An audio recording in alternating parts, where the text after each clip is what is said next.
I think it's always interesting, even when you said earlier, there's a little asterisk again on the color commentator. Now, you and I have had a few conversations, but I think that it is clear to many UFC fans that one day we will definitely see you. I believe I'm gonna manifest Thank it. you. I'm gonna manifest it. That one day we'll see you in that commentary position for a fight night, pay-per-view, whatever it is. Yeah. For you, is that, how do I say this the right way? We've talked about being kind of open, or like being open about it on social media and like making your voice heard. This I haven't asked you. Do you feel that has helped that cause more or less? And do you feel like, because at the same time it's you being authentic? Yeah, I mean, it's a fine line, right? Like, I don't want to be whiny, and I don't want to be, I don't want to ever act like I deserve something that I don't deserve. Right. Those people rub me the wrong way. And I think there's a lot of misconceptions too about why I got this role, how I got this role, like how long I've been trying to get this role. Yeah. Because people see various people on the broadcast, but again, it goes back to those buckets, like being an excellent reporter or host or all those things that frankly I'm good enough at, like I'm good at, but I'm not ever going to say I'm the best at that. It's just different. It's a completely different skill set than being able to talk about how someone should be getting out of an omoplata. Like, you've never been in an omoplata. You don't know how to get out of one, or you don't know how to visually see when one is coming. That's obviously a very specific example.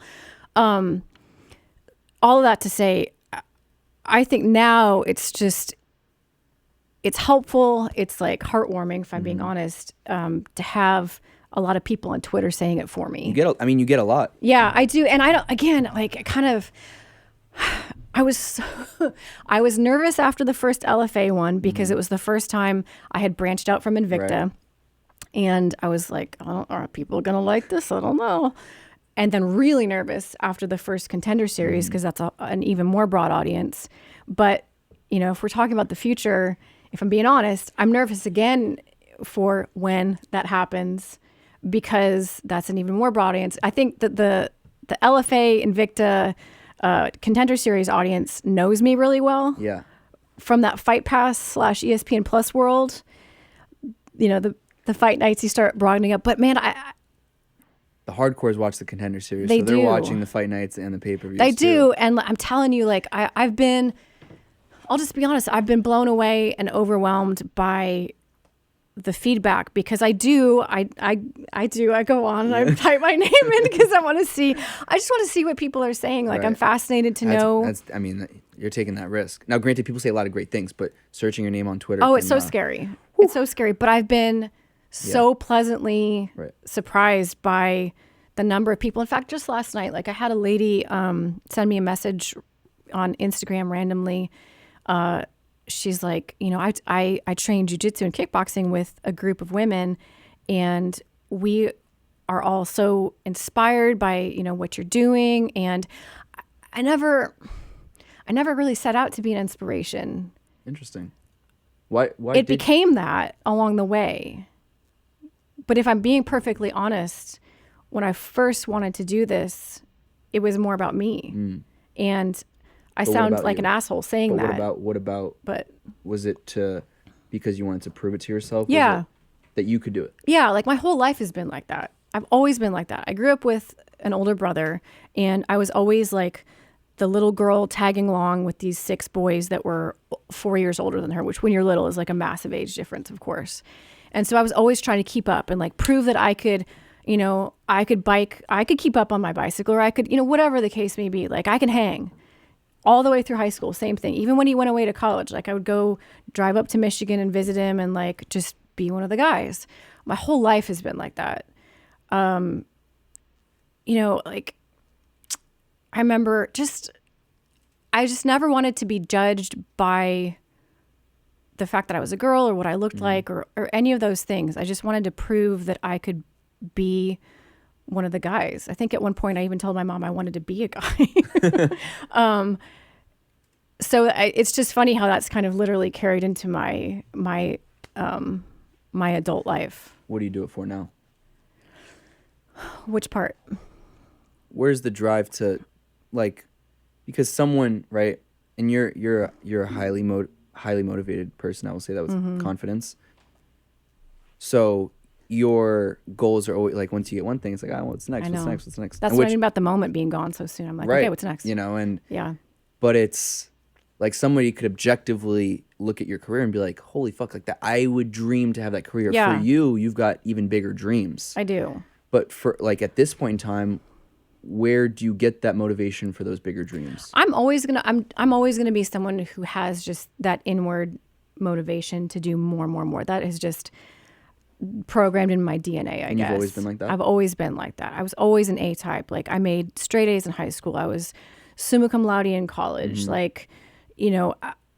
But why? Was it in those moments, was it, you know, because of your family? Was it because I knew I could? Because you knew you could. Yeah. Like I knew I could be, like I was top 5, not top 5%, but top 5 people graduating in college. Like I knew I was capable of it. So why not? Like, when I played piano, like I was like, oh, I should just get good enough to get a full ride scholarship. Did it, you know, and it's not, that sounds so cocky, I guess, but I don't know. Like I'm pretty good at, this is such a lame, this will be the tidbit that you clip. Okay. Here we go. I'm pretty good at getting good at stuff. Hey.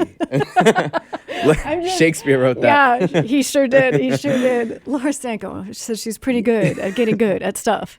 No, I want to be the best at whatever I do. That's what it comes down to. But my point earlier, and I'm glad you kind of helped me bring it back to that. It started out as there's just that like A-type drive of like, no, I know I can do it, and then I can do more, and I can do better. But then it really didn't take long for me to start to get, and it's been a lot of the social media messages and just people around me like, wow, this is really cool.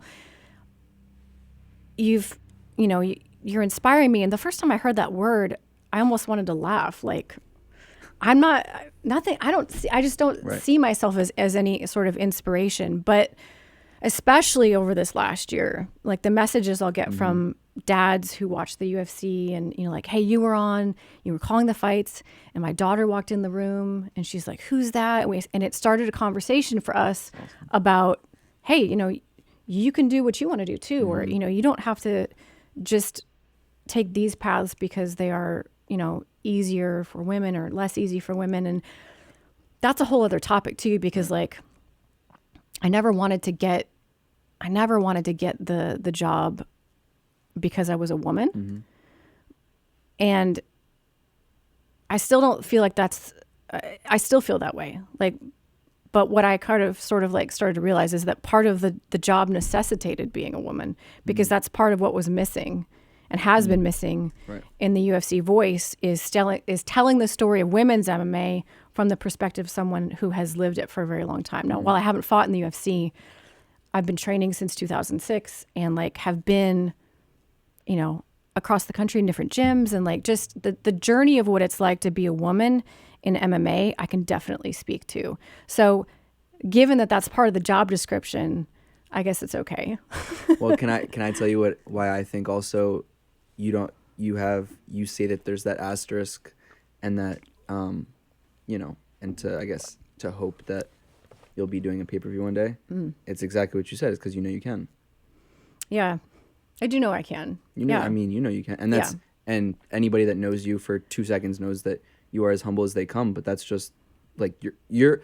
I was telling Josh this actually earlier before you walked in. I was like, where I admire you, regardless of the accolades, is as a person. I think if I were to show someone what it looks like to be humble and confident, I would look at you, because I think that like not a single moment, at least that I've spoken to you, where like you know your skills and you know what you're good at, but it never comes across as arrogant. And I think that, you know, this is a great situation. It's like, you know you could do that. Yeah. And you will. And we will look back at this clip the same way we looked back at the other clip in February. we'll look back at this clip when that day happens. But you know, it must be hard for you to, like, I know you don't have a lot of time to take it in. So I hope like moments like this, you're able to kind of appreciate the work in the past, and the path that you've taken. Moments like this do help. And it is crazy because in reality, the fact is, like, and actually I had this moment with Bisping the other night, because after the last show, we grabbed a bite to eat, and oddly enough, Davey Grant was there also. But anyway, shout out Davey Grant. Shout out Davey Grant.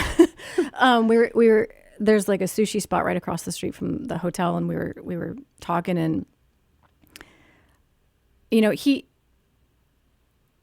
it's hard to wrap my mind around, because so like at one time, I should say at the same time, like I feel like he and I are just like buddies. Mm-hmm. We're guy friends, whatever, you know.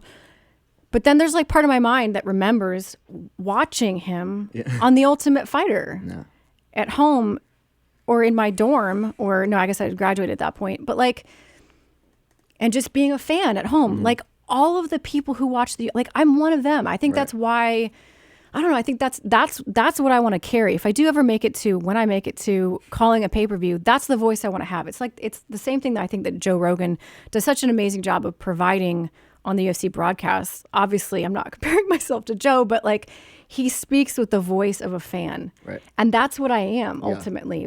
I started out as a fan of the sport, then I started training, then I started fighting, then I started talking, and then I started calling fight. You know, like that's just this journey. But the reality is, like, I was just a person at home on my couch, like millions of other people. I just worked my ass off to get here, and had to push in a lot of doors to do it. Thank you so much for watching this video. If you haven't done so already, please make sure you like the video, subscribe to the channel, follow me on Instagram at felix.levine, and if you have something to say, please leave a comment.